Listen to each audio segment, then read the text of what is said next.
সম্মানিত হাজিরিন, আসসালামু আলাইকুম। আশা করি মহান আল্লাহর অশেষ রহমতে আপনারা সকলে ভালো আছেন, সুস্থ আছেন এবং নিরাপদে আছেন। আমি শাহিন স্যার ইংলিশ মজার পক্ষ থেকে আপনাকে স্বাগত জানাচ্ছি আজকের সাধারণ জ্ঞানের ক্লাসে। সাধারণ জ্ঞানের আজকের আয়োজনে নতুন একটা সিরিজ শুরু করতে যাচ্ছে আপনাদের জন্য। সেটা হচ্ছে দেশ পরিচিতি। আমাদের পৃথিবীতে 195টা এবং জাতিসংঘভুক্ত 193টি যে দেশ আছে, এই দেশের অনেকগুলো আমাদের বিস্তারিত জানতে হয়। আমরা যখন সাধারণ জ্ঞান দুই ভাগে ভাগ করে পড়ি, একটা হচ্ছে বাংলাদেশ বিষয়াবলী, একটা হচ্ছে আন্তর্জাতিক বিষয়াবলী।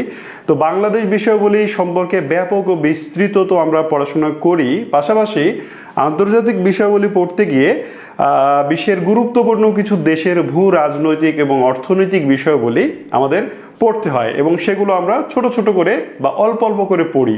তো আমি চিন্তা করলাম যে আপনাদের জন্য আপনি বা যে কোনো কোচিংয়ে যখন একটা কোর্সে ভর্তি হবেন, তখন আপনাকে বিশ্বের এই দেশগুলো খুব স্বল্প সময়ে অল্প কথায় পড়ানো হবে। এতে বেশ কিছু গুরুত্বপূর্ণ তথ্য ছুটে যাওয়ার সম্ভাবনা থাকে। তো আমি চিন্তা করলাম যে আপনাদের জন্য বিশ্বের গুরুত্বপূর্ণ যে দেশগুলো, সেই দেশগুলো থেকে চাকরিতে আসার মতো এরকম প্রশ্ন নিয়ে আলোচনা করব। সেই দেশ পরিচিতি, তাদের ভূ রাজনৈতিক এবং অর্থনৈতিক বিষয়গুলো আপনার সামনে আলোচনা করব এবং সেজন্যে আমি ক্লাসের শিরোনাম দিয়েছি দেশ পরিচিতি। দেশ পরিচিতিতে বাংলাদেশের বাইরে গিয়ে আমরা পৃথিবীর গুরুত্বপূর্ণ কিছু দেশ পড়ব। তার মধ্যে প্রথমেই ভারত সম্পর্কে পড়ব। আমাদের প্রতিবেশী দেশ ভারত। তো ভারতের সঙ্গে আমাদের সম্পর্ক নরমে গরমে চলে সেই প্রাগৈতিহাসিক কাল থেকে। তো এই ভারত সম্পর্কে আমরা ছোট ছোট করে দুইটি ক্লাসে আলাদা করে ভাগ করে পড়বো, আলাদা বিষয়গুলো, ঠিক আছে? তো আজকে আমি ভারতের পরিচিতি নিয়ে প্রথম ক্লাসটি নিব এবং এরপরে আগামী বুধবার বিকেল 4:30 ইনশাল্লাহ দ্বিতীয় ক্লাসটি হবে ভারতের উপরে। সো নিশ্চয়ই আপনি এই ক্লাসগুলো এনজয় করবেন এবং বেশ কিছু জিনিস শিখতে পারবেন যা আপনার চাকরি পরীক্ষায় কাজে লাগবে। তো শুরুতেই আপনাকে রিকোয়েস্ট করব, অবশ্যই ক্লাসটি বেশি বেশি করে শেয়ার করে দিবেন, ঠিক আছে? আমি আপনাকে গ্যারান্টি দিয়ে বলতে পারি, যে কোনো কোচিংয়ে আপনি যখন যে কোনো কোর্সে ভর্তি হবেন, তখন এত ডিটেল আপনাকে পড়ানো হবে না। সো দেশ পরিচিতিমূলক এই ডিটেল ক্লাসটি আপনার ওয়ালে থাকা উচিত এবং এই বিষয়টি আপনার আরও যারা ভাই বোন আছে তাদের সঙ্গে শেয়ার করা উচিত। সো জ্ঞান যদি আপনি শেয়ার করেন, তাহলে কিন্তু জ্ঞান কমে না, জ্ঞান বাড়ে। সুতরাং অবশ্যই ক্লাসটি শেয়ার করে দিন। তাহলে চলুন শুরু করি ভারত পরিচিতি 1। ভারতের শুরুতেই আমরা ভৌগোলিক অবস্থানটা জেনে নেব। ভারত আমাদের প্রতিবেশী দেশ। আমাদের প্রায় 3 দিকে ভারত দ্বারা আমরা বেষ্টিত এবং ভারতের ভূ রাজনৈতিক, অর্থনৈতিক এবং ঐতিহাসিক বিভিন্ন টপিক থেকে আমাদের বিভিন্ন প্রতিযোগিতামূলক পরীক্ষায় আমরা প্রশ্ন আসতে দেখি। সো এই জায়গাতে একটু বিস্তারিত আলোচনা করব এবং জেনে নিব আমাদের প্রতিবেশী দেশ ভারতের এপিঠ ওপিঠ। তো শুরুতেই যেটা বলছিলাম, ভারতের আমরা ভৌগোলিক অবস্থানটা দেখব। ভারতের ভৌগোলিক অবস্থান ঠিক বাংলাদেশের মতোই দক্ষিণ এশিয়ার একটি দেশ এবং দক্ষিণ এশিয়ার সবচেয়ে বড় দেশ হচ্ছে ভারত। দক্ষিণ এশিয়ার দেশ 8টি, এটা নিশ্চয়ই জানেন। দক্ষিণ এশিয়ার দেশ 8টি, সার্কভুক্ত যে 8টি দেশ, সেই 8টি দেশকে একসঙ্গে বলা হয় দক্ষিণ এশিয়ার দেশ। কি কি সেই 8টি দেশ?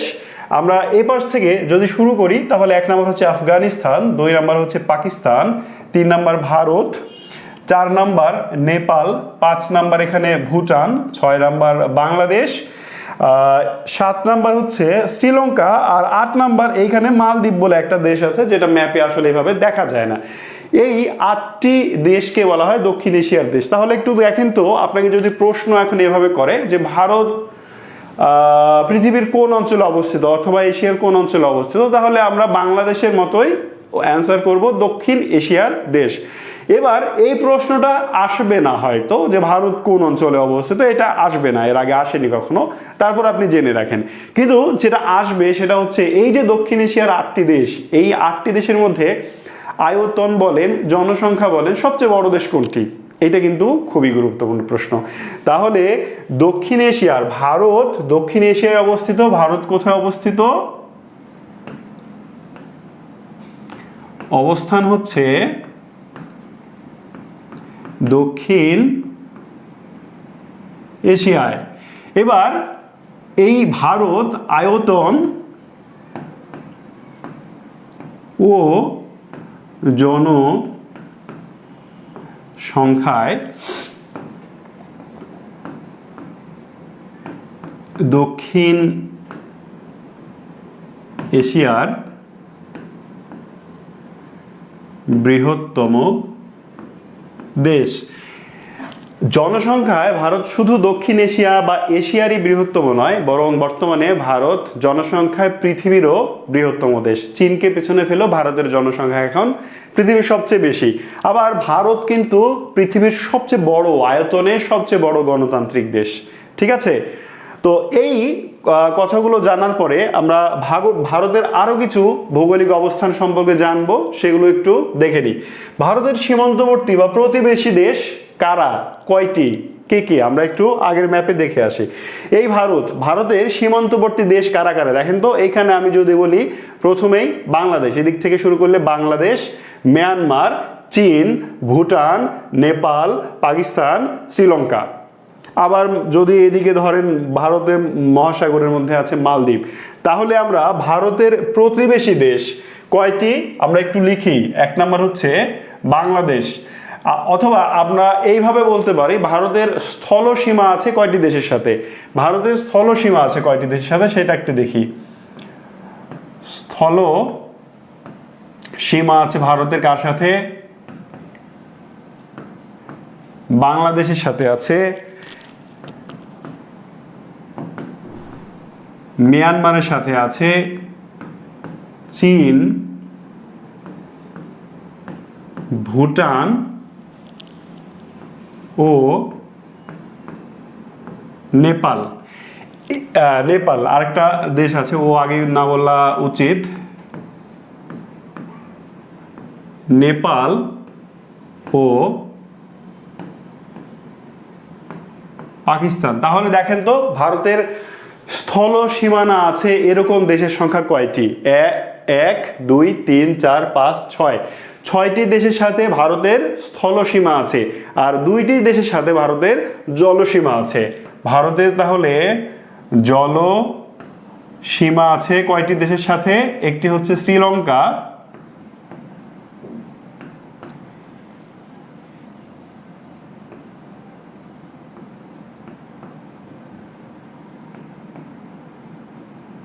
শ্রীলঙ্কা, আর আরেকটা দেশ হচ্ছে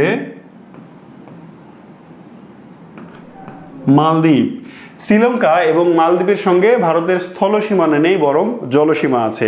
তাহলে ভারতের প্রতিবেশী রাষ্ট্র এবার কয়টি? আগেরটা হলো কয়টি? 1 2 3 4 5 6 7 8। ভারতের মোট সীমানা আছে বা প্রতিবেশী দেশ হচ্ছে 8টি। ঠিক আছে, তার মধ্যে আমরাও একটি। এবার ভারতের দীর্ঘতম স্থল সীমানা কার সাথে আছে? ভারতের স্থল সীমানা বাংলাদেশ, মিয়ানমার, তারপরে হচ্ছে বাংলাদেশ, মিয়ানমার, চীন, ভুটান, নেপাল ও পাকিস্তান। এই যে 6টি দেশের সাথে ভারতের স্থল সীমানা আছে, এর মধ্যে সবচেয়ে বড় বর্ডার, বড় সীমানা হচ্ছে বাংলাদেশের সাথে। কার সাথে? বাংলাদেশের সাথে। সেটির পরিমাণ কত? 4500, 4500 না, এই আমি সীমানার দৈর্ঘ্যটা এই মুহূর্তে ভুলে গেলাম। 4156, 4156 কিলোমিটার। ভারতের সাথে যাদের স্থল সীমানা আছে তার মধ্যে সবচেয়ে দীর্ঘ সীমানা হচ্ছে বাংলাদেশের সীমানা, এবং সেই সীমানার দৈর্ঘ্য কত? 4156 কিলোমিটার। অন্য যারা প্রতিবেশী দেশ আছে তাদের সাথে ভারতের এত বড় সীমানা নেই। আচ্ছা, প্রতিবেশী দেশের সাথে ভারতের সীমানার নাম। ভারতের কয়েকজন প্রতিবেশীর সঙ্গে আলাদা আলাদা সীমানা আছে।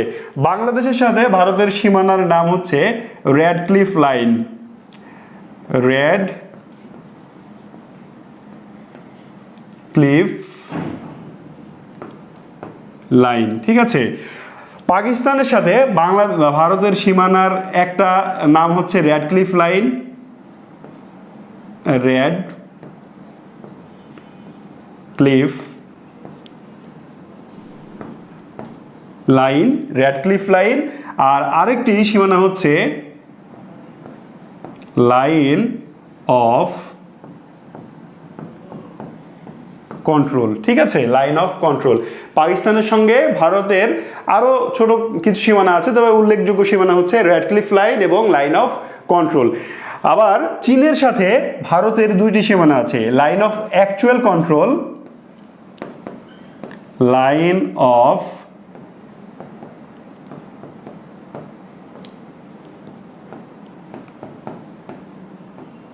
অ্যাকচুয়াল কন্ট্রোল,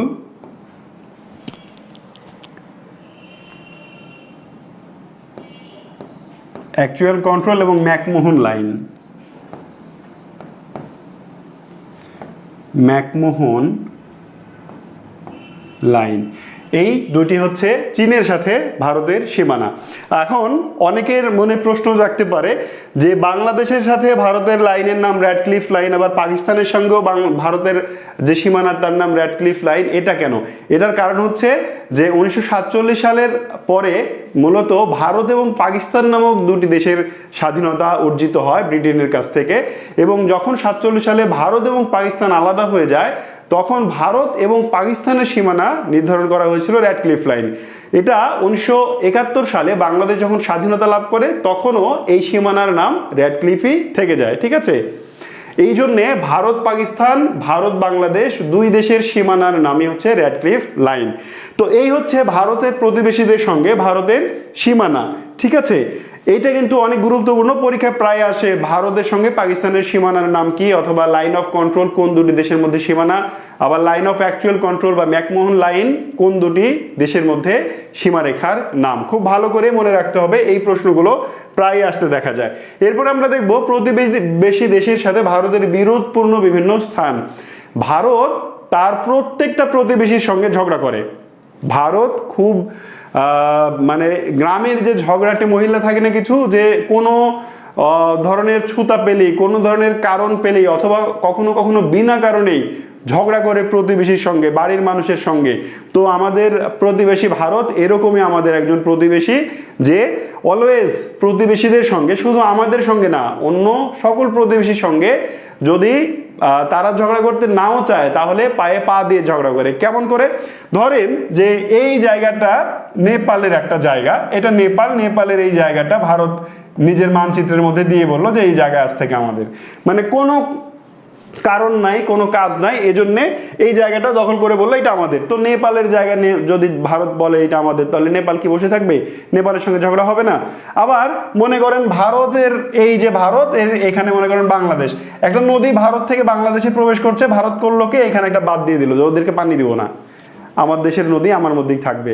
এই যে মানে গ্রামের ঝগড়াটে মহিলার মতো আচরণ, এই জন্যে তার প্রায় প্রত্যেকটা প্রতিবেশীর সঙ্গে কিছু কিছু জায়গা নিয়ে ভারতের দ্বন্দ্ব এবং বিরোধ বিরাজমান। বাংলাদেশও এর ব্যতিক্রম নয়। তাহলে এবার আমরা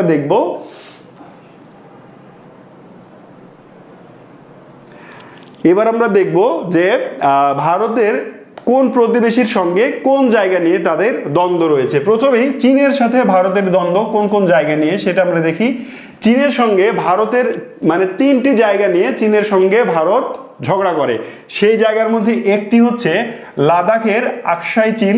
লাদাখ আছে যেখানে ভারতের উত্তর দিকে, কাশ্মীরের চীন অংশের নাম হচ্ছে আকসাই চীন। ঠিক আছে, তো এই আকসাই চীন নিয়ে ভারত এবং চীনের মধ্যে দ্বন্দ্ব আছে। আবার অরুণাচলের প্রদেশের তাওয়াং এই জায়গা নিয়ে চীনের সঙ্গে ভারতের দ্বন্দ্ব আছে। আবার ভুটান, ভারত এবং চীনের মানে ত্রিমুখী একটা জায়গার নাম, যেখানে ভারত, চীন এবং ভুটান 3 জনের একটা দ্বন্দ্ব আছে। তো দ্বন্দ্বের কারণ কি আমি একটু বলি। আকসাই চীন যখন 1947 সালে কাশ্মীর ভারত এবং পাকিস্তানের মধ্যে ভাগাভাগি হয়ে যায়, তখন আমি লাইন অফ কন্ট্রোল এবং অ্যাকচুয়াল কন্ট্রোল পড়ানোর সময় আপনাদের বলেছি যে যখন কাশ্মীর ভাগ হয়ে যাচ্ছে তখন চীন সেখানে এসে উপস্থিত হয় এবং কাশ্মীরের একটা জায়গা সে নিজের দখলে নিয়ে নেয়। কাশ্মীরের যে জায়গাটি চীন নিজের দখলে নিয়েছে, ভারত মনে করে ওটা আসলে তারই জায়গা, চীন জোর করে সেটা দখল করেছে। সো এই জন্যে এই আকসাই চীন, লাদাখের কাছে আকসাই চীন, এই জায়গা নিয়ে চীন এবং ভারতের মধ্যে দ্বন্দ্ব আছে। দখল করেছে চীন আর ভারত বলছে ওইটা আমার, এজন্য দ্বন্দ্ব। এবার অরুণাচলের তাওয়াং নামক যে জায়গাটা, ভারতের উত্তর পূর্বাঞ্চলীয় অঞ্চল, সেভেন সিস্টার্স, যেটা নিয়ে আমরা একটু পরে বিস্তারিত পড়ব। এই সেভেন সিস্টার্স এর একটা রাজ্যের নাম হচ্ছে অরুণাচল প্রদেশ। এই অরুণাচল প্রদেশের তাওয়াং নামক এই জায়গা চীন নিজেদের ম্যাপের মধ্যে দেখায়, যদিও এটা ভারতের দখলে আছে, কিন্তু চীন একটা ম্যাপ প্রকাশ করে বলেছে যে ওই জায়গাটা আসলে আমাদের। এই জন্যে চীনের সঙ্গে ভারতের ওখানে দ্বন্দ্ব। ডোকলাম, এটা ভুটানের একটা গ্রাম। এখানে 3 দেশের সীমানা আছে, ভুটান, চীন এবং ভারত। এই জায়গাটাকে ভুটান আগে থেকেই ভুটানেরই দখলে আছে। এবার চীন বলছে যে ওই জায়গাটা আমার। ডোকলাম দখল করলে মানে চীনের এই চিকেন নেক দখল করা অনেক বেশি সহজ হয়ে যায়। এই জন্য ডোকলামের ওই জায়গাটাকে চীন বলছে এটা আমার, তো ভারত বসে নাই, ভারত বলছে যে না ওইটা আমার। তার মানে চীনের বাড়ি ঘর কি বলে ভুটানের বাড়ি, কিন্তু চীনও বলছে এটা আমার, ভারতও বলছে এটা আমার। এই জন্যে ওই জায়গাটা নিয়ে চীন, ভারত এবং ভুটান 3 জনের দ্বন্দ্ব আছে। যেমন দেখেন এখানে ডোকলামে এই জায়গাটা নিয়ে চীনের সঙ্গে যেমন ভারতের সঙ্গে যেমন চীনের, আবার ভুটানের সঙ্গে ভারতের, ভুটানের সঙ্গে চীনের দ্বন্দ্ব আছে। পাকিস্তানের সাথে মূলত কাশ্মীর নিয়েই ভারতের দ্বন্দ্ব। আজাদ কাশ্মীর আর জম্মু কাশ্মীর আমি পড়িয়েছি আপনাদের এর আগের একটা ক্লাসে। কাশ্মীরের যে অংশটা পাকিস্তানের দখলে আছে তার নাম হচ্ছে আজাদ কাশ্মীর, আর যে জায়গাটা ভারতের দখলে আছে সেটার নাম হচ্ছে জম্মু কাশ্মীর। তো কাশ্মীর ইস্যু নিয়ে সেই 47 থেকে এখন পর্যন্ত ভারত বেশ কয়েকবার ভারত পাকিস্তান যুদ্ধের মুখোমুখি হয়েছে। তো এই জায়গাটা হচ্ছে ভারত এবং পাকিস্তানের দ্বন্দ্ব বা বিরোধপূর্ণ জায়গা। নেপালের সঙ্গে 3টা জায়গা নিয়ে ভারতের বিরোধ আছে। একটা হচ্ছে কালাপানি, আরেকটা হচ্ছে লিপু লেক, এবং তৃতীয়টা হচ্ছে লিম্পিয়ার ধুরা। এই 3টি জায়গা ভারত সম্প্রতি নিজেদের ম্যাপে, মানে ভারতের ম্যাপে নিজেদের জায়গা বলে দাবি করেছে। তো কিছুদিন আগে নেপালে কিন্তু জেনজি রেভলিউশন হয়ে গেল, আপনারা নিশ্চয়ই জানেন সেটা। নেপালে যে জেনজি রেভলিউশন হলো, কেপি শর্মা ওলির যে পতন হলো, তার কারণ কিন্তু এটাই ছিল, ভারত তাদের ম্যাপে এই যে নেপালের এই 3টি জায়গাকে নিজের জায়গা বলে দাবি করে, কিন্তু নেপালের সরকার এর তীব্র প্রতিক্রিয়া জানাতে বা বিরোধিতা করতে ব্যর্থ হয়। এই জন্যে নেপালের যে জেনজি আছে তারা কিন্তু সরকারের বিরুদ্ধে আন্দোলন করে তাদের পতন ঘটিয়েছে। সো এই 3টা জায়গা ভারত এবং নেপালের মধ্যে বিরোধপূর্ণ জায়গা। ভারত আর বাংলাদেশের মধ্যে একটা বিরোধপূর্ণ জায়গার নাম হচ্ছে দক্ষিণ তালপট্রি দ্বীপ, যার আরেকটা নাম হচ্ছে নিমুর বা পূর্বাশা। এইটা হাড়িয়াভাঙ্গা নদীর মোহনায়, সুন্দরবন থেকে আরো দক্ষিণে হাড়িয়াভাঙ্গা নদীর মোহনায় অবস্থিত। এটা মূলত বাংলাদেশের একটা দ্বীপ। হাড়িয়াভাঙ্গা একটা দ্বীপ যা বঙ্গোপসাগরে জেগে উঠেছিল বাংলাদেশের উপকূলে, যেটা আন্তর্জাতিক আইন অনুযায়ী বাংলাদেশের মধ্যে পড়ে, কিন্তু যেহেতু ভারতের শক্তি বেশি, ভারত বললো যে বেটা ওইটা আমার জায়গা, তুই কেন এটা নিজের বলে দাবি করছিস, বাংলাদেশকে বলছে। এই বলে বাংলাদেশের সঙ্গে ভারতের কিন্তু একটা দ্বন্দ্ব তৈরি হয়েছিল, এবং অবশেষে এই দ্বীপটা কিন্তু এখন আর নেই। এটা আবার এই 2 দেশের ঝগড়ার কারণে সমুদ্রের তলে আবার হারিয়ে গেছে। মানে ঝগড়ার কারণেই হারিয়ে গেছে ব্যাপারটা এরকম না, তবে ধরে নেন যে 2 জনের ঝগড়ার কারণে এটা হারিয়ে গেছে। এই হচ্ছে ভারতের সঙ্গে প্রতিবেশীদের বিরোধপূর্ণ জায়গা। এই জায়গা থেকে কিন্তু অনেক প্রশ্ন আসে, এই জায়গাগুলোর নাম দিয়ে বলে যে কার কার মধ্যে বিরোধ আছে এই জায়গা নিয়ে, অথবা নেপালের সঙ্গে ভারতের বিরোধপূর্ণ দ্বীপ বা জায়গা কোনটি। ভারতের বেসিক কিছু তথ্য এবার আমরা জানবো। ভারত পৃথিবীর বৃহত্তম গণতন্ত্রের দেশ। ভারতের রাজধানী কলকাতা থেকে দিল্লিতে স্থানান্তর করা হয় 1912 সালে। আপনারা নিশ্চয়ই জানেন যে ভারতের রাজধানী, ব্রিটিশ আমলে ভারতের রাজধানী ছিল কলকাতা। যখন মোঘল আমল, সুলতানি আমল, মোঘল এবং সুলতানি এই 2 আমলে ভারতের রাজধানী ছিল দিল্লি। যখন এই উপমহাদেশে ব্রিটিশ শাসন প্রতিষ্ঠিত হলো, ব্রিটিশরা যখন পলাশী যুদ্ধের পর দেশ দখল করে নিল, তখন ভারতের রাজধানী স্থাপন করা হয়েছিল কলকাতায়, এবং 1911 সাল পর্যন্ত কলকাতাতেই ভারতের রাজধানী ছিল। 1911 সালে যখন বঙ্গভঙ্গ রদ করা হলো, বঙ্গভঙ্গ বাতিল করা হলো, তখন এই কলকাতা থেকে ভারতের রাজধানী দিল্লিতে স্থানান্তর করা হয় এবং সালটা ছিল 1912 সাল। ঠিক আছে, ভারতের পার্লামেন্ট দ্বিকক্ষ বিশিষ্ট। আমাদের বাংলাদেশের পার্লামেন্ট এক কক্ষ বিশিষ্ট, কিন্তু ভারতের পার্লামেন্ট দ্বিকক্ষ বিশিষ্ট। ভারতের একটা সেন্ট্রাল গভর্নমেন্ট আছে, আবার প্রাদেশিক প্রত্যেকটা প্রদেশের আলাদা আলাদা সরকার আছে। তো উচ্চ কক্ষের নাম হচ্ছে রাজ্যসভা আর নিম্ন কক্ষের নাম হচ্ছে লোকসভা। এটা খুবই গুরুত্বপূর্ণ, প্রায় পরীক্ষায় আসে যে ভারতের আইনসভার বা ভারতের সংসদের বা পার্লামেন্টের উচ্চ কক্ষের নাম কি আর নিম্ন কক্ষের নাম কি। নিম্ন কক্ষের নাম যদিও লোকসভা, কিন্তু কলকাতাতে অর্থাৎ পশ্চিমবঙ্গে এই লোকসভাকেই বলা হয়, এই লোকসভাকেই পশ্চিমবঙ্গে বলা হয় বিধানসভা। দেখেন না, মাঝে মাঝে বলে মমতা বন্দ্যোপাধ্যায় বিধানসভায় দাঁড়িয়ে ভাষণ দিয়েছেন। ঠিক আছে, তো বিধানসভা আর লোকসভা এইটা অনেকেই গুলিয়ে ফেলেন। বিধানসভাও যা, লোকসভাও তাই। সারা ভারতে শুধুমাত্র পশ্চিমবঙ্গ ব্যতীত, কলকাতা ব্যতীত সারা ভারতের যে রাজ্যগুলো আছে সেখানে রাজ্য সরকারকে বলা হয় লোকসভা, মানে রাজ্য সরকারের যে সংসদ তাকে বলা হয় লোকসভা, কিন্তু ওইটাকেই কলকাতায় এসে বলা হয় বিধানসভা। আশা করি বোঝাতে পেরেছি। ভারতের এই যে লোকসভা, এর মোট আসনের সংখ্যা 545টি, আর ভারতের রাজ্যসভার প্রতিনিধি আছে 245টি। ভারতের প্রজাতন্ত্র দিবস বা ভারত প্রজাতন্ত্র হিসেবে ঘোষিত হয় 1950 সালের 26 জানুয়ারি। পরীক্ষায় প্রশ্ন এসেছে যে ভারতের প্রজাতন্ত্র দিবস কবে। অপশনে 15ই আগস্ট আছে, 26শে জানুয়ারি আছে, আরও দুইটা অপশন আছে। আপনি নিশ্চয়ই 15ই আগস্ট ভারতের প্রজাতন্ত্র দিবস এটা পূরণ করবেন, কিন্তু এটা ভুল হবে। কেন 15 আগস্ট পূরণ করবেন? ওই যে ভারত 15 আগস্ট স্বাধীনতা লাভ করেছে, এই চিন্তা করে পূরণ করবেন। কিন্তু ভারতের প্রজাতন্ত্র দিবস 26 জানুয়ারি, যেটা ঘোষিত হয়েছিল 1950 সালে। তো এইটার কারণ কি? এইটার কারণ হচ্ছে 1950 সালে ভারতের সংবিধান রচিত হয় এবং তখন ভারতকে প্রজাতন্ত্র ঘোষণা করা হয়, আর তারিখটা ছিল এই 26 জানুয়ারি। এই জন্যে ভারতের স্বাধীনতা দিবস 15 আগস্ট হলেও ভারতের প্রজাতন্ত্র দিবস 26 জানুয়ারি। ভারতে কেন্দ্রীয় শাসিত অঞ্চল আছে 8টি। ঠিক আছে, ভারতের কেন্দ্র শাসিত অঞ্চল আছে 8টি। কেন্দ্র শাসিত অঞ্চল কি আর রাজ্য কি একটু পরে বিস্তারিত বলছি। তার আগে বলি ব্ল্যাক ক্যাট কি। ব্ল্যাক ক্যাট হচ্ছে ভারতের একটি কমান্ডো বাহিনী। প্রায় পরীক্ষা আসতে দেখা যায় যে ব্ল্যাক ক্যাট কোন দেশের কমান্ডো বাহিনী।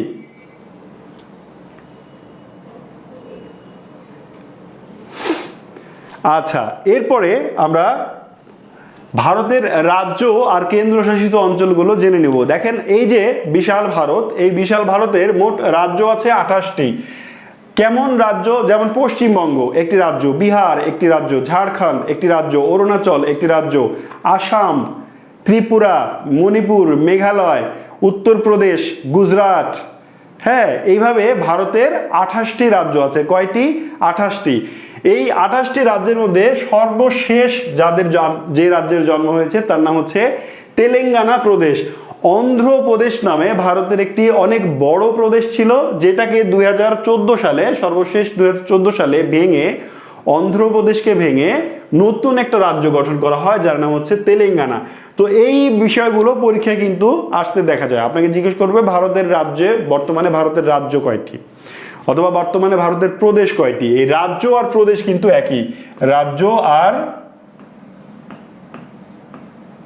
প্রদেশ একই। অনেকে যারা নতুন পড়াশোনা শুরু করেছেন সাধারণ, তারা হয়তো রাজ্য পড়লেন 28টি, পরীক্ষায় আসলো প্রদেশ কয়টি, তখন তো মাথা ঘুরে যাবে, আল্লাহ আমি তো রাজ্য জানতাম 28টি, প্রদেশ আবার কয়টি কে জানে, একই জিনিস। আচ্ছা, তাহলে সর্বশেষ তেলেঙ্গানা মনে রেখেন। ভারতের কেন্দ্রশাসিত অঞ্চল বলেছিলাম 8টি। তো রাজ্য আর কেন্দ্রশাসিত অঞ্চলের পার্থক্যটা কি? দেখেন, রাজ্যের শাসন ব্যবস্থা,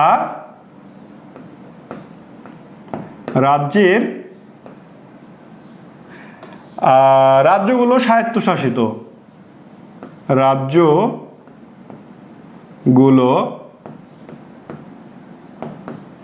স্বায়ত্তশাসিত। ঠিক আছে, এই স্বায়ত্তশাসিত রাজ্য কয়টি আছে? 28টি। স্বায়ত্তশাসন মানে কি? নিজেদের শাসন ব্যবস্থা নিজে নিজে শাসন করে। যেমন মমতা বন্দ্যোপাধ্যায়, তিনি কলকাতা কি বলে পশ্চিমবঙ্গের মুখ্যমন্ত্রী। এইভাবে ভারতের যে 28টি রাজ্য, এই 28টি রাজ্যেরই আলাদা আলাদা সংসদ আছে, আলাদা আলাদা মুখ্যমন্ত্রী আছে। এই মুখ্যমন্ত্রী বা এই সরকারগুলো ভারতের কেন্দ্রীয় সরকারের নীতি অনুযায়ী কিছু জিনিস কেন্দ্রীয় সরকার ডিরেক্ট হ্যান্ডেল করে, বাদবাকি অংশগুলো রাজ্য সরকার নিজেই মানে পরিচালনা করে। এটাকে বলা হয় স্বায়ত্তশাসন। স্বায়ত্তশাসন মানে নিজের শাসন, ঠিক আছে? তো ভারতের যে 28টি রাজ্য, এখানে স্বায়ত্তশাসন থাকলেও 8টি বিশেষ জায়গা আছে যেখানে স্বায়ত্তশাসনের প্রয়োজন হলেও, স্বায়ত্তশাসনের তারা দাবিদার হলেও সেখানে আসলে তাদের স্বায়ত্তশাসন নাই, বরং ভারতের কেন্দ্রীয় শাসন মানে দিল্লি থেকে সরাসরি নরেন্দ্র মোদী, বর্তমান প্রধানমন্ত্রী যিনি, তার নামই বলছি, সরাসরি নরেন্দ্র মোদী বা সরাসরি কেন্দ্র থেকে শাসন করে ভারতের 8টি অঞ্চলে। কিন্তু পশ্চিমবঙ্গ বলেন, বিহার বলেন, ঝাড়খণ্ড বলেন, অরুণাচল প্রদেশ বলেন, এখানে কিন্তু সরাসরি কেন্দ্রীয় সরকার শাসন করে না। এই হচ্ছে কেন্দ্রশাসিত অঞ্চল। এই অঞ্চলগুলো কি কি? দিল্লি, আন্দামান ও নিকোবর দ্বীপপুঞ্জ, চণ্ডীগড়, তারপরে দাদরা ও নগর হাভেলি, তারপরে লাক্ষাদ্বীপ, দুপুচেরি বা পন্ডিচেরি, জম্মু ও কাশ্মীর, লাদাখ। সবচেয়ে গুরুত্বপূর্ণ হচ্ছে এই দুইটি, শেষের দুইটি, কারণ মাত্র বছর দুয়েক আগে জম্মু ও কাশ্মীর এবং লাদাখ এরা কিন্তু বিশেষ মর্যাদা ভোগ করত শাসনের ক্ষেত্রে। সেই বিশেষ ভারতের সংবিধানের 370 নম্বর অনুচ্ছেদ সেটা ছিল, সেটা সংশোধন করে এদের স্বায়ত্তশাসন বা বিশেষ মর্যাদা কেড়ে নেওয়া হয় এবং সরাসরি জম্মু কাশ্মীর, লাদাখ সহ এই অঞ্চলগুলো কেন্দ্রীয় সরকার নিয়ন্ত্রণ করে। এই হচ্ছে ভারতের প্রদেশ এবং কেন্দ্রশাসিত অঞ্চল। এরপর হচ্ছে ভারতের 7 সিস্টার্স।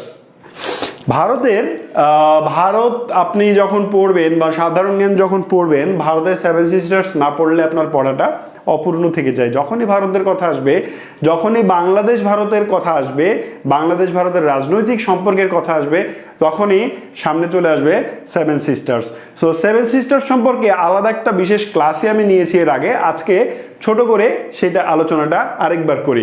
দেখেন ভারতের 7 সিস্টার্স আসলে কি, এটা চিন্তা করেন। এই জায়গাটা হচ্ছে ভারতের ম্যাপ।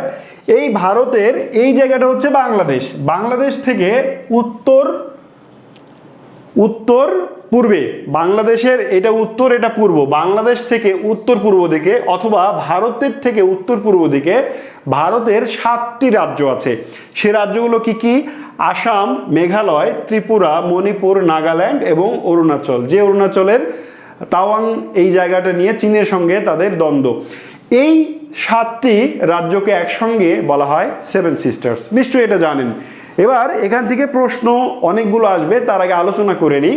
তাহলে 7 সিস্টার্স কাকে বলে? প্রথম প্রশ্ন, 7 সিস্টার্স হচ্ছে ভারতের উত্তর পূর্বাঞ্চলীয় 7টি রাজ্যকে একসঙ্গে 7 সিস্টার্স বা 7 বোন বলা হয়। এই 7 সিস্টার্স কারা কারা? এগুলো মুখস্থ করার পদ্ধতি আমি একটু পরে বলে দেব। তো তার আগে একটু দেখি। আসাম, মিজোরাম, ত্রিপুরা, নাগাল্যান্ড, মেঘালয়, মণিপুর এবং অরুণাচল। এবং এখানে রাজধানীগুলো দেওয়া আছে এই প্রদেশগুলোর। যেমন পশ্চিমবঙ্গের রাজধানী কলকাতা, ঠিক একইভাবে আসামের রাজধানী দিসপুর, মিজোরামের রাজধানী আইজল, ত্রিপুরা আগরতলা, নাগাল্যান্ড কোহিমা, মেঘালয় শিলং, মণিপুর ইম্ফল এবং অরুণাচলের রাজধানীর নাম ইটানগর। এই 7 সিস্টার্সের রাজধানীগুলো আপনাকে অবশ্যই মনে রাখতে হবে, কারণ এখান থেকেও অনেক প্রশ্ন হতে দেখা যায়। আপনাকে জিজ্ঞেস করবে অরুণাচলের রাজধানীর নাম কি, ত্রিপুরার রাজধানীর নাম কি, আগরতলা বললেই ষড়যন্ত্রের একটা গন্ধ আমাদের নাকে ভেসে আসে। তো এই হচ্ছে ভারতের 7 সিস্টার্স। এবার আপনার মনের মধ্যে নিশ্চয়ই একটা প্রশ্ন আসা উচিত যে এদেরকে 7 ব্রাদার্স বলা হয় না কেন, 7 সিস্টার্স কেন বলা হয়? 7 ব্রাদার্সও তো বলা হতো, বা 7 সিস্টার্স নামটা কিভাবে আসলো? দেখেন 7 সিস্টার্স না বলে 7 ব্রাদার্স না বলে 7 সিস্টার্স বলা হয় এই কারণেই, কারণ আপনি যখন ব্যাকরণ পড়েছেন নিশ্চয়ই দেশ আসলে স্ত্রীবাচক একটা শব্দ। দেশকে আমরা মা হিসেবে কল্পনা করি। তো মা তো পুরুষ না, তাই না? মা হচ্ছে নারী। তো বাংলাদেশ আমাদের মা, ভারতে যারা বসবাস করে ভারত তাদের মা। তার মানে এই যে 7টি প্রদেশ, এরা তো মানে বাবা বা ভাই হতে পারে না, তাই না? এটা যেহেতু একটি দেশ, সো এটা স্ত্রীলিঙ্গ, স্ত্রীবাচক শব্দ, এই জন্যে এটা ভাই না হয়ে 7 বোন, ঠিক আছে। তো এইবার আমরা দেখি একে নামকরণ করলো কে। ইন্ডিয়ান ত্রিপুরার একজন সাংবাদিক যার নাম হচ্ছে জ্যোতি প্রসাদ সাইকিয়া। তিনি টাইমস অফ ইন্ডিয়ার একজন সাংবাদিক। ত্রিপুরার একটা বিশেষ ঘটনার প্রেক্ষিতে 1972 সালের 21শে জানুয়ারি টাইমস অফ ইন্ডিয়ায় তিনি একটা রিপোর্ট করছেন এই যে ত্রিপুরার এই রাজনৈতিক পট পরিবর্তন নিয়ে। তো এইখানে এই জ্যোতিপ্রসাদ সাইকিয়া প্রথম 7 সিস্টার্স এই নামটি উল্লেখ করেছিলেন ভারতের উত্তর পূর্বাঞ্চলীয় এই 7টি রাজ্যকে একসঙ্গে বোঝাতে। তার মানে তিনি একটা রিপোর্ট করছেন, তিনি একজন সাংবাদিক রিপোর্ট করতে গিয়ে এই 7টি রাজ্যকে একসঙ্গে বোঝানোর জন্য 7 সিস্টার্স এই শব্দটা ব্যবহার করলেন। এরপর থেকেই আসলে এটা 7 সিস্টার্স নামে পরিচিতি পায়। পরবর্তীতে এই ভদ্রলোক 7 সিস্টার্স ল্যান্ড অফ 7 সিস্টার্স নামে আরেকটি বইও কিন্তু লিখেছিলেন। এই হচ্ছে 7 সিস্টার্স নামের ইতিহাস। আমরা এবার দেখব 7 সিস্টার্স নাম, 7 সিস্টার্সের 7টি প্রদেশের নাম মনে রাখার একটা কৌশল। আমরা একটা বাক্য পড়ে নিব, সেই বাক্যের নাম হচ্ছে আমি তৃণা ম্যাম অ। ব্যাকগ্রাউন্ডটা বলি। ব্যাকগ্রাউন্ডটা হচ্ছে, মনে করেন যে একটা স্টুডেন্ট যার নাম হচ্ছে তৃণা, সে হচ্ছে একটা রুমের সামনে দিয়ে যাচ্ছে। তখন ওই রুমের মধ্যে যিনি টিচার ম্যাম ছিলেন তিনি ওকে জিজ্ঞেস করলেন কে। তখন এই তৃণা বলল যে আমি তৃণা ম্যাম। তখন ম্যাম বললেন অ। এইভাবে আমরা এই বাক্যটা মনে রাখতে পারি, চাইলে আপনি অন্যভাবে মনে রাখতে পারেন, কোনো সমস্যা নেই। তো এইটার মাধ্যমে আমরা 7 সিস্টার্সের 7টি রাজ্যের নাম মনে রাখবো। এখন কেন মনে রাখবো সেটা একটা প্রশ্ন, যে ভারতের 7 সিস্টার্স মনে রেখে আমার লাভটা আসলে কি? লাভটা হচ্ছে পরীক্ষায় প্রশ্ন আসবে, আপনাকে জিজ্ঞেস করবে নিচের কোনটি ভারতের 7 সিস্টার্সের অন্তর্ভুক্ত বা অন্তর্ভুক্ত নয়। তো কোনটি অন্তর্ভুক্ত? ভারতের যে 28টি রাজ্য আছে এই 28টি রাজ্যের মধ্যে কোনটি অন্তর্ভুক্ত আর কোনটি অন্তর্ভুক্ত নয় জানতে হলে তো আপনাকে 7টি রাজ্যের নাম মনে রাখতে হবে, তাই না? এই জন্যেই আসলে মনে রাখা। তো আমরা একটু দেখি কোনটার শানে নজুল কি। আ মানে আসাম, মি মানে মিজোরাম, ত্রি মানে ত্রিপুরা, না মানে নাগাল্যান্ড, মে মানে মেঘালয়, আরেকটা ম মানে মণিপুর, আর অ মানে অরুণাচল। এই হচ্ছে খুবই সিম্পল এবং সহজ একটা টেকনিক। আপনি অবশ্যই এটা চাইলে মুখস্থ করে মনে রাখতে পারেন এই 7টি রাজ্যের নাম। এবার 7 সিস্টার্স নিয়ে আরও একটা গুরুত্বপূর্ণ টপিক আমাদের পড়তে হয়, সেটা হচ্ছে বাংলাদেশ থেকে এটা উত্তর পূর্ব দিকে অবস্থিত। মানে 7 সিস্টার্স যে ভূখণ্ডটি এটা ভারতের মূল ভূখণ্ড থেকে প্রায় বিচ্ছিন্ন। তো বিচ্ছিন্ন হয়ে কোন পারে আছে? বাংলাদেশের এপাশে। তো এবার বাংলাদেশের সাথে 7 সিস্টার্সের যে 7 বোন তাদের কয়জনের সীমানা সরাসরি বাংলাদেশের সঙ্গে যুক্ত দেখি আমরা। এইটা হচ্ছে পশ্চিমবঙ্গ। এই জায়গাটার নাম কি? পশ্চিমবঙ্গ। কোনটা? এইটা পশ্চিমবঙ্গ রাজ্য। এইখান থেকে শুরু করে এই পশ্চিমবঙ্গের এপাশ থেকে শুরু করে এই দিক দিয়ে এই পর্যন্ত বাংলাদেশের সাথে 7 সিস্টার্সের কার কার সীমানা আছে আমরা একটু লিখি। প্রথমে সীমানা আছে আসামের। তারপরে দ্বিতীয়ত আমরা দেখছি সীমানা আছে মেঘালয়। তৃতীয়ত সীমানা আছে ত্রিপুরার।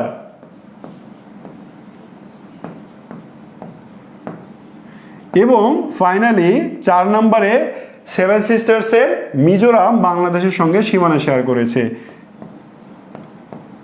মিজোরাম। তাহলে দেখেন তো 7 বোনের মধ্যে 4 বোনের বাংলাদেশের সঙ্গে একটা সীমানা সংযোগ রয়েছে। বাকি থাকলো কারা কারা? মণিপুর, নাগাল্যান্ড আর অরুণাচল। এই 3 বোনের বাংলাদেশের সঙ্গে দেখা হয়নি সরাসরি, ঠিক আছে? মনে রাখেন, কারণ এটা পরীক্ষায় আসবে। প্রশ্নের প্যাটার্ন কি হবে? নিচের কোনটি 7 সিস্টার্সের মধ্যে নিচের কোনটি বাংলাদেশের সঙ্গে সীমানা যুক্ত বা কোনটি নয়, এভাবে প্রশ্নটা আসবে। এবার আমরা 7 সিস্টার্সের লাস্ট টপিক পড়ব, চিকেন স্নেক। চিকেন মানে হচ্ছে মুরগি। চিকেন মানে কি? এই চিকেন মানে হচ্ছে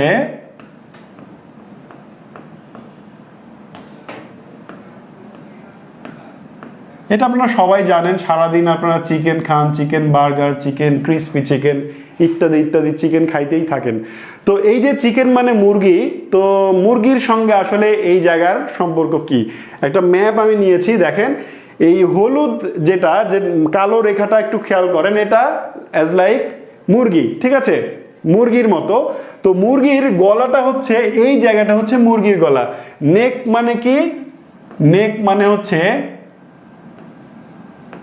ঘাড়। নেক মানে কি? ঘাড়, এই যে ঘাড়। তো এটা হচ্ছে মুরগির গলা বা মুরগির ঘাড়। এখন এইখানে এই জায়গাটাকে আসলে চিকেন স্নেক বলার কারণ কি এবং এর গুরুত্বটাই বাকি, এটা বলেই আজকের ক্লাস শেষ করব। ভারতের মূল ভূখণ্ড এটি, যেন মুরগির দেহের সঙ্গে তুলনা করি, আমরা কল্পনা করি। আর এর মাথা, মুরগির যেমন মাথা, ঠিক সেভেন সিস্টার্সের যে জায়গাটা, এটা মুরগির মাথার মতো। এবং এই জায়গাটার মাঝখানে বাংলাদেশ অবস্থিত, এই যে বাংলাদেশ। তাহলে দেখেন তো ভারতের আর থাকলো কতটুকু? ওইখানে ভারতের জাস্ট, ভারতের অতটুকু জায়গাও নয়, এটা তো আবার নেপালও আছে, তাই না? এইখানে নেপালও আছে। এইটা হচ্ছে বাংলাদেশ, আর এই লালের এই জায়গাটা হচ্ছে নেপাল। এখন মাঝখানে কতটুকু জায়গা থাকলো ভারতের? এই যে নীল দাগ, এই নীল দাগের এই জায়গাটা দিয়ে ভারত তার সেভেন সিস্টার্সের সঙ্গে যোগাযোগ রক্ষা করে। এইটার দৈর্ঘ্য 16 থেকে 21 কিলোমিটারের মধ্যে। এইটার দৈর্ঘ্য মানে এখান থেকে ভারত নেপালের দূরত্ব 16 থেকে 21 কিলোমিটারের মধ্যে। মানে এই 16 থেকে 21 কিলোমিটারের মতো চিকন একটা সরু একটা জায়গা, সরু একটা করিডর, এইটা ভারতের মূল ভূখণ্ডের সঙ্গে এই সেভেন সিস্টার্সকে যুক্ত করেছে। এই জায়গাকে বলা হয় চিকেন স্নেক। এরই আরেকটা নাম হচ্ছে শিলিগুড়ি করিডর। শিলিগুড়ি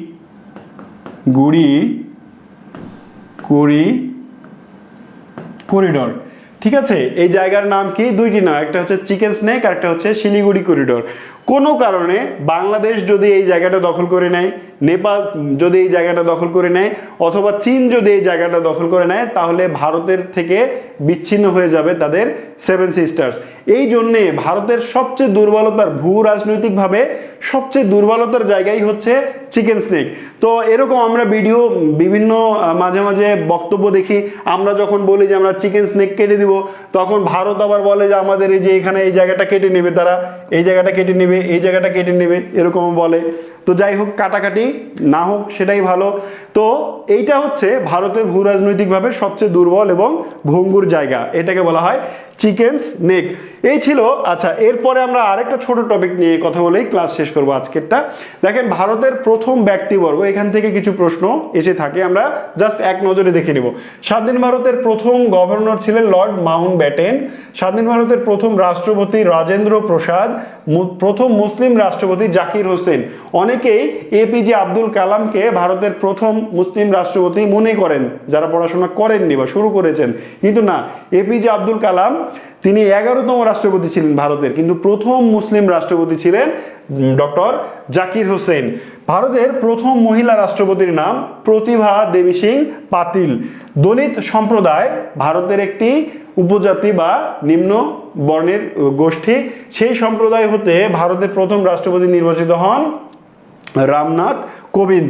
বাঙালি, একজন বাঙালি ভারতের রাষ্ট্রপতি হয়েছিলেন যিনার নাম প্রণব মুখার্জি। সাঁওতাল সম্প্রদায় হতে ভারতের যিনি রাষ্ট্রপতি হয়েছিলেন তার নাম হচ্ছে দ্রৌপদী মুর্মু, ঠিক আছে। আচ্ছা, ভারতের প্রথম মহিলা প্রধানমন্ত্রীর নাম ইন্দিরা গান্ধী এবং শিখ সম্প্রদায় থেকে ভারতের প্রথম প্রধানমন্ত্রী নির্বাচিত হয়েছিলেন ডক্টর মনমোহন সিং। এই বিষয়গুলো একটু দেখে রাখা উচিত, কারণ এখান থেকে পরীক্ষায় প্রশ্ন আসতে দেখা যায়। এই ছিল ভারত সম্পর্কে আমার প্রথম ক্লাসটি। এরপরে ভারতের যে ভূ রাজনৈতিক বিষয়গুলো, ভারতের ইকোনমিক্যাল যে ফাংশনগুলো, ভারতের বিভিন্ন হিস্টোরিক্যাল প্লেস যেগুলো আছে, এগুলো সম্পর্কে আমরা জানবো সামনের ক্লাসে। তো এই ক্লাসটি অবশ্যই আবারও সবাইকে বলবো শেয়ার করে দেন এবং এই ক্লাসটি নিজের ওয়ালে রাখেন, সবার মধ্যে ছড়িয়ে দেন। দেখা হচ্ছে ইনশাল্লাহ আগামী ক্লাসে। ততক্ষণ পর্যন্ত সকলে ভালো থাকুন, সুস্থ থাকুন। আল্লাহ হাফেজ।